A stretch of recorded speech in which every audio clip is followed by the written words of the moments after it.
जय श्रीमन नारायण। एक कन्या के पिता को अपनी कन्या से सबसे अधिक अपेक्षा किस बात की होती है? यह चित्रकूट में प्रभु श्री राम को मनाने आए भरत की सूचना पाकर महाराज जनक जो आए उनकी मन स्थिति से समझा जा सकता है। आज के समय में यह संदर्भ अत्यंत उपयोगी है कि आज कन्या के माता पिता अपने ही पुत्री के भविष्य को लेकर निर्णय की स्थिति में हैं। अपने आग्रहपूर्ण निर्णय के कारण, व्यवहार के कारण पुत्री के भविष्य को संकट में डाल देते हैं। और अधिक हम सभी जानते हैं कि किस तरह कैकेयी के आग्रह के कारण निरुपाय महाराज दशरथ राम के राज्याभिषेक की पूर्ण तैयारी होने के बाद भी राज्याभिषिक्त न कर वन भेजने में कैकेयी के विचारों के सामने, कैकेयी के निर्णय के सामने लाचार हो गए। भगवान राम, भगवती सीता और लक्ष्मण वन को चले गए। वनवास तो केवल राम को ही दिया गया था। यह बात श्री राम ने सीता को से कही थी, सीते वनवास मुझे जाना है, आपके लिए आज्ञा नहीं है।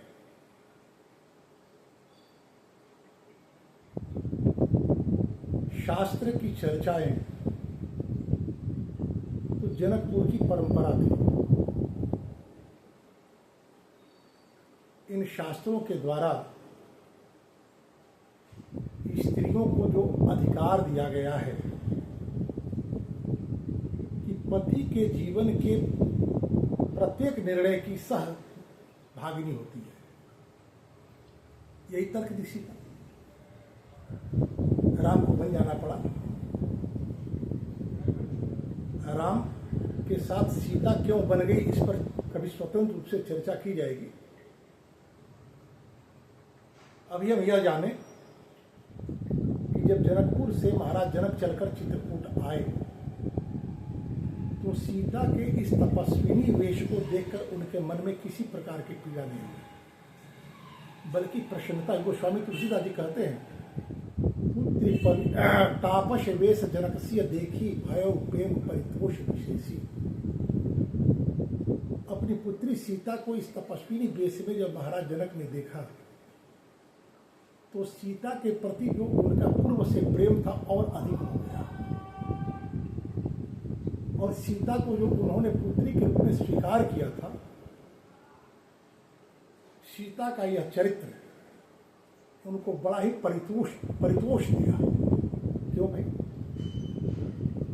तो पुत्री पवित्र किए कुलदो सुजस धवल का सब को। महाराज जनक ने वशिष्ठ आदि ऋषियों की सभाओं में सीता के इस शील को लेकर उन लोगों के विचार को सुने। यह पुत्री धन्य है अपने धवल जस के कारण, अर्थात किसी प्रकार के मन में सत्ता का लोभ नहीं, किसी प्रकार का आग्रह नहीं, सहज ही राम को तैयार कर बन चली आई। सीता का यह धवल चरित्र अयोध्या के राज परिवार और जनकपुर के राज परिवार दोनों कुल के गौरव को बढ़ाने वाला है। महर्षि वाल्मीकि कृत रामायण में जब प्रभु श्री राम धनुष को तोड़ देते हैं, हमारा जनक कहते हैं विश्वामित्र से कि मुने प्रतिज्ञा के अनुसार तो राम से विवाह होना सुनिश्चित हो गया, परंतु मैं चाहूंगा कि अयोध्या के महाराज भी आ जाएं, विधि पूर्वक विवाह हो। विश्वामित्र की अनुज्ञा पर तेज धावक दूतों को दौड़ाया गया। दूतों के जाने के बाद महाराज दशरथ के आने तक का जो समय है, महाराज जनक के जीवन में विश्राम का समय है। विश्वामित्र से अपनी भावना व्यक्त करते हुए कहते हैं, जनका नाम कुले कीर्तिम आहरिष्यति मे सुता। जनका नाम कुले कीर्तिम आहरिष्यति मे सुता। सीता भरतार मासाद्य रामम दशरथात्मक। दशरथ नंदन राम जैसे पति को पाकर मेरी पुत्री सीता जनक कुल की जो परंपरा है, जनका नाम कुल, जनक कुल की स्थापना से लेकर अब तक जनक कुल की जो परंपरा है, उस गौरव का विस्तार करें। जनक कुल की परंपरा क्या है? जोग भोग में राखे वही, जीवन के समृद्धि के प्रति किसी प्रकार का मोह नहीं।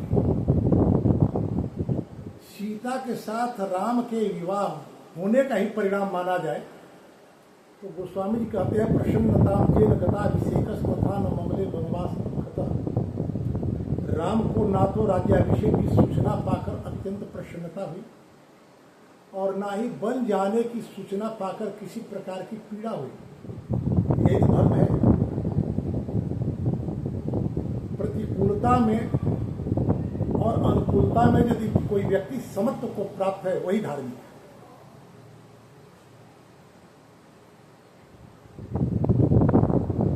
राम में महाराज जनक ने यह क्या देखा कि यह बात उन्होंने कही, जनका नाम कुले कीर्ति आहरिष्यति मे सुता। सीता भरता रमाशाद्य रामम दशरथात्मक। महाराज जनक की प्रतिज्ञा थी कि जो भी धनुष की प्रत्यंचा को चढ़ाएगा उसके साथ में अपनी पुत्री सीता का विवाह करूंगा। सारे राजा असमर्थ हो गए उस धनुष को हिलाने में। विश्वामित्र के साथ राम आए,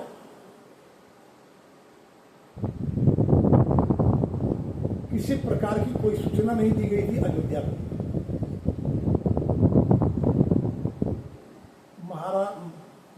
महामुनि विश्वामित्र अपने यज्ञ की रक्षा के लिए महाराज दशरथ से सहयोग मांगने के रूप में राम और लक्ष्मण को मांगा। राम और लक्ष्मण महर्षि विश्वामित्र के विश्वास पर खड़े उतरे। जब भारत का कोई भी राजा रावण के सामने खड़ा नहीं हो पा रहा था, इक्ष्वाकु वंश के पूर्ववर्ती राजा अनरण्य प्रतिकार किए थे, प्राण गंवाने पड़े। ऐसे रावण को चुनौती दी राम ने, सुबाहु को मारा और मारीच को मानवास्त्र से सागर के दक्षिण तट पर फेंककर रावण को सूचना दे दी कि रावण तुम्हारा विरोध करने वाला, तुम्हारा प्रतिकार करने वाला भारत में अवतरित हो चुका है। विश्वामित्र के यज्ञ की रक्षा करने के बाद जनकपुर जाते क्रम में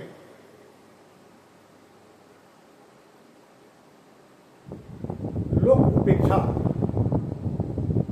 सहती हुई अहिल्या वो जो समाज के मुख्य धारा से प्रभु श्री राम ने जोड़ा, ये दोनों बातें महाराज जनक को बड़ी अच्छी लगी।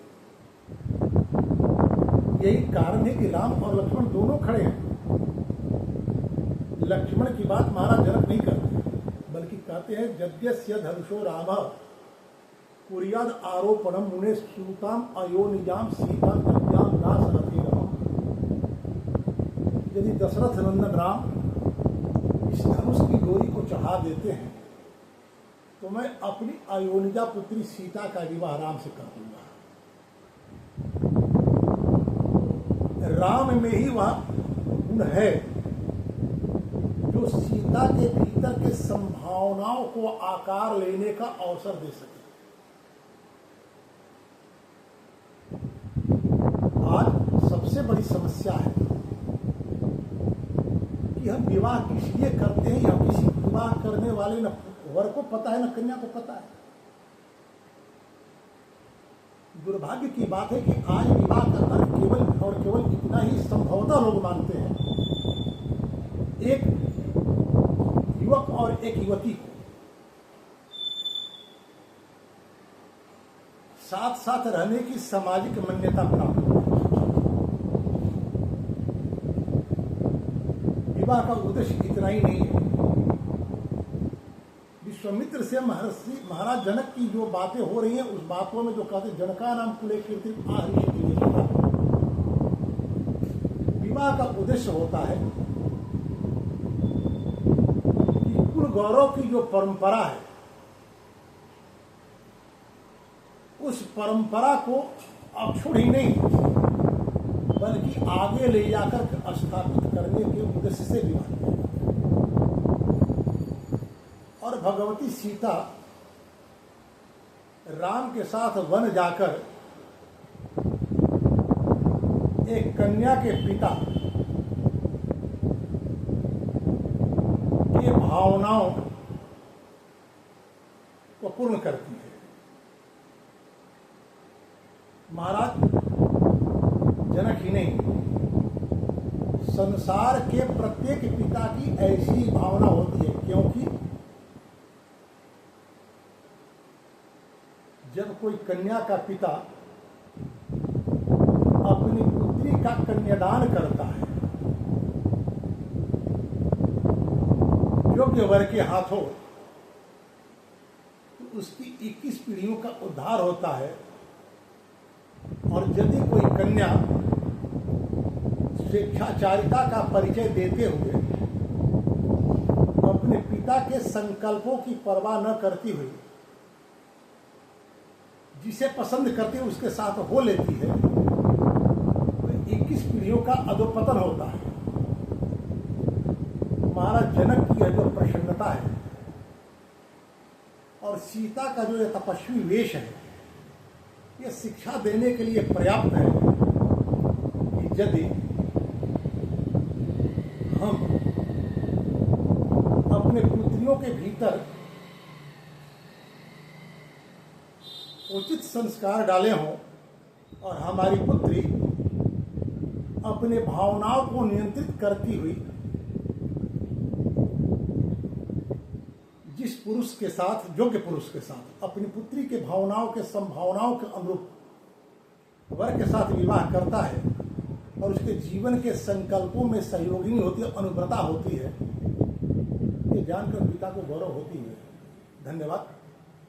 इस चैनल को सब्सक्राइब करें, शेयर करें, लाइक करें और इस पर टिप्पणी करें ताकि मेरा उत्साहवर्धन हो और आपके सामने सांस्कृतिक संवर्धन के दृष्टि से इसी प्रकार के वीडियो मैं देता रहूं। जय सचिदानंद।